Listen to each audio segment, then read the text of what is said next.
यार इस शादी को देख के कसम से आज मेरी आंखों में पानी आ गया और एक बार फिर से मुझे उस पबजी की याद आ गई जिसने हमारे देश के लौंडों पर वो परोपकार किया है ना कि अगर हमारे देश का कोई भी लौंडा 7 जन्मों तक वो परोपकार उतारने की कोशिश करेगा ना फिर भी उतार नहीं पाएगा। मैं सच बता रहा हूँ, क्योंकि खुद ही देख लो यार, पबजी ना होता तो ये शादी कैसे होती। एक सेकंड रुक, तू पबजी खेलती है? ले, मैं तो प्रो प्लेयर हूँ। माँ बहू मिल गई। और भाई साहब सबसे ज्यादा दुख मुझे उन लौंडों का है ना जो नॉन वेज नहीं खाते हैं या फिर पंडित हैं। अब बेचारे चिकन डिनर कैसे करेंगे? अरे घर तो पहले से ही नहीं कर पाते थे, पबजी एक सहारा था। और मुझे तो इस शर्मा जी के लौंडे पे बहुत तरस आ रहा है, बेचारा दिन रात चिकन डिनर करता रहता था पबजी में। पबजी बैन हो गया बेचारा, अब क्या करेगा यार।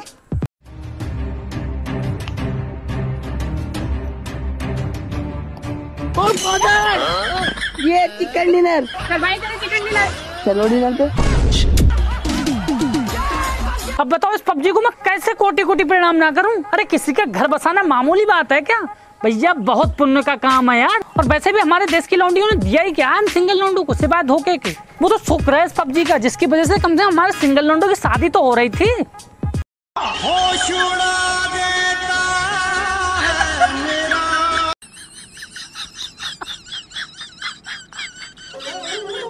और मुझे तो उन लड़कों पे भी बहुत तरस आ रहा है जो मेरी तरह घोर सिंगल थे और कम से कम पबजी के बहाने उनसे बात कर लिया करते थे, क्योंकि लड़कियां हम जैसे सिंगल लौंडों को घास नहीं डालती थी। अब बताओ हम कहाँ जाते? हमारा भी दिल था, हमारा भी मन करता था बात करने का यार। तो बताओ मजबूरी में ये सहारा लेना पड़ता था हमको उनसे बात करने के लिए। गलत था क्या? चल रही है माँ कसम, क्या चल रही है? एक्सक्यूज मी, क्या बोल रहे हो आप? मैडम देखो पबजी में M416 क्या चल रही है। आपको शायद पता नहीं होगा, लेकिन चलो मैं आज आपको रियलिटी से रूबरू कराता हूँ। तो दरअसल बात ये थी, ये जो लड़कियां थी ना, ये हमेशा एक ही बात कहती रहती थी, I have a boyfriend। हम फिर भी ट्राई करते रहते थे और बेइज्जती खाते रहते थे, लेकिन इनका जवाब I have a boyfriend यही आता था। और इस बात का प्रूफ ये है कि मेरे जैसे जाने कितने सिंगल लौंडों ने ये बेइज्जती इतनी खाई भाई साहब आई हैव ए बॉयफ्रेंड सुनते सुनते उनकी जुबान पे भी यही रट गया था। I love you। Sorry, I have a boyfriend. नहीं गर्लफ्रेंड। और अगर किसी भी हद तक लड़की मान भी जाती थी और प्रपोजल एक्सेप्ट भी कर लेती थी तो प्यार करने के लिए नहीं भाई साहब, काटने के लिए। मतलब एक तो साला लड़कियां घास डालती नहीं थी, तरस खा के कोई लड़की किसी लड़के को अगर घास डाल भी देती थी तो सिवाय इसके लौंडे को कुछ मिलता नहीं था भाई साहब।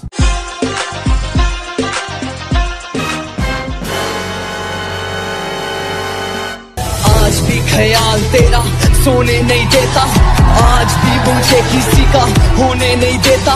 और ये जो सिलसिला था ना काटने का, ये सदियों से चला आ रहा था, लेकिन कहते हैं समय तो कुत्ते का भी आता है। तो उसी दौरान समय ने थोड़ी सी फुर्सत निकाल के हमारे सिंगल लौंडों की तरफ करवट बदली। समझो उसी दिन से लड़कियों को उल्टी गिनती और हमारे देश की तरक्की एक साथ शुरू हो गई थी। मैं तुमसे शादी नहीं कर सकती, मेरी सारे फोटोज डिलीट कर दो। अरे यार मैं पबजी खेल रहा हूँ, बाद में आ। चल निकल मेरी जिंदगी से।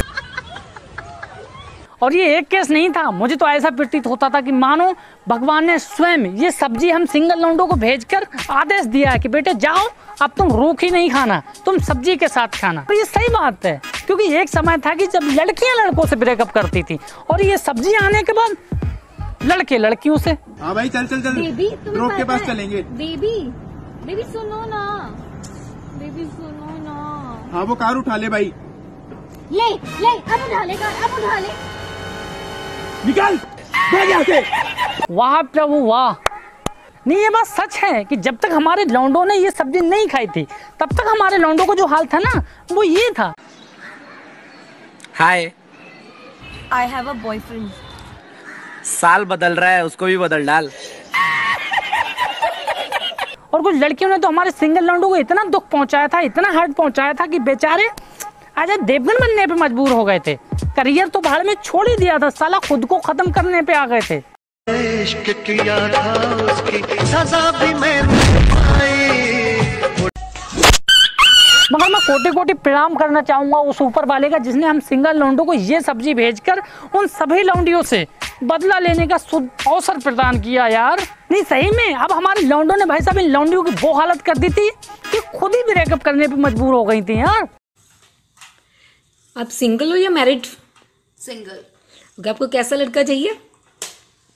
शराब पीता होगा तो भी चलेगा, सिगरेट पीता होगा तो भी चलेगा, यहाँ तक कि चैनी का नहीं खाता होगा तब भी चलेगा, बट वो पबजी नहीं खेलता होना चाहिए।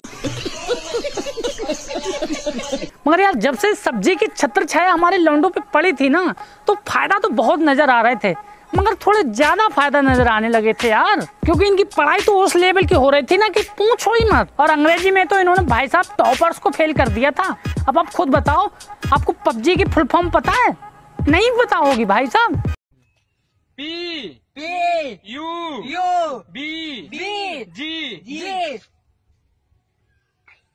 फुप्पा जी। और भाई साहब ये भी छोड़ो, और आपको तो स्टूडेंट तक की फुल फॉर्म नहीं पता होगी। इसकी बहन का मुझे तो चुल्लू भर पानी में डूबने का मन कर रहा था, क्योंकि मुझे भी नहीं मालूम थी यार। एक्चुअली बात ये थी कि पबजी मैं चलाता ही नहीं था ना। अरे देखो ना किस लेवल की प्रोग्रेस करने लगा था हमारा देश।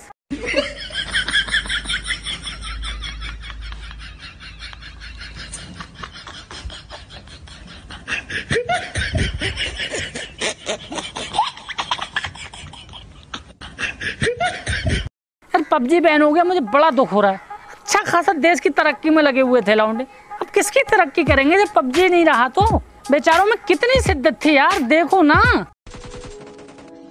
भाई वो देख तेरे गर्लफ्रेंड का बाप आ रहा है। Enemies ahead. अब Get to the safe zone.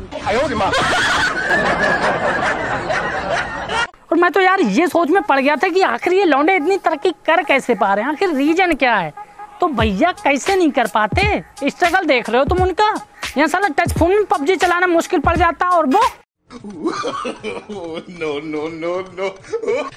ओ भाई मारो मुझे, मारो मुझे। और भाई साहब ये सिर्फ पबजी नहीं चला पाएंगे उसमें, ये पता नहीं क्या क्या चला देंगे उसमें। बस लौंडा जो है ना वो शौकीन होना चाहिए, मगर भैया पृथ्वी इतनी छोटी नहीं है, ऐसा ऐसा शौकीन लौंडा पड़ा है ना, खुद ही देख लो।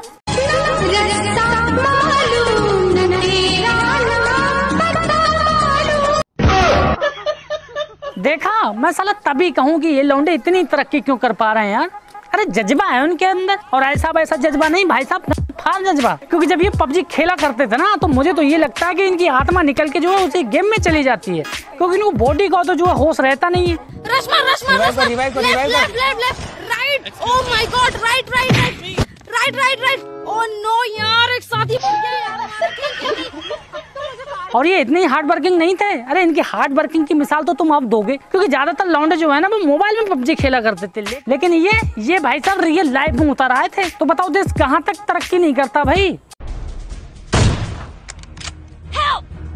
Wait. Help! Wait. Help! I got supplies. और इतना भी नहीं, ये देखो।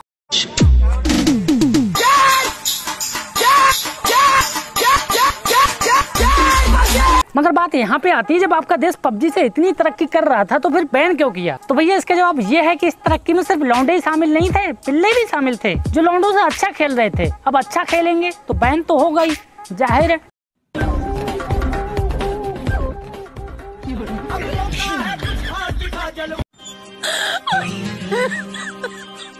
तो थोड़ी और रिसर्च करने के बाद मैंने ये भी जाना कि इस पबजी के बैन होने का एक और रीजन था। पहले ये देखो जरा।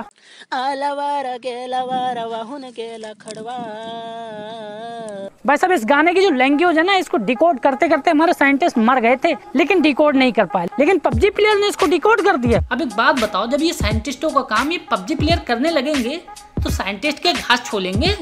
एक मिनट देखो जरा।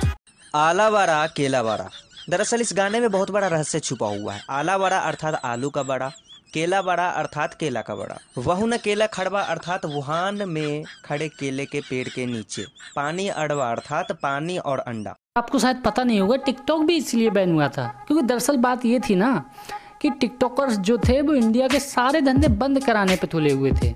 अब जो धंधे वाले होंगे वो कुछ तो करेंगे ही, जैसे कि ये भी एक प्रकार का धंधा था, और ये टिकटॉक पे चालू हो गया था भाई। अन्ना है क्या, मारेगा क्या? आज मन नहीं है फिर कभी। अम्मा दे आते तेरा तो गाइस ऐसा कुछ भी नहीं है जैसा कि आप सोच रहे हैं, मैं तो मजाक कर रहा था आप लोगों को हंसाने के लिए। और गवर्नमेंट ने जितने भी एप्लीकेशन बैन किए हैं वो सब हमारी सिक्योरिटी के लिए ही किए हैं, तो हमें उन पर अमल करना चाहिए और उनको मानना चाहिए, ठीक है ना। और आप बताइए आपको वीडियो कैसी लगी, कमेंट करके लाइक कीजिए, शेयर कीजिए और सब्सक्राइब तो करना बिल्कुल मत भूलिए। बाय।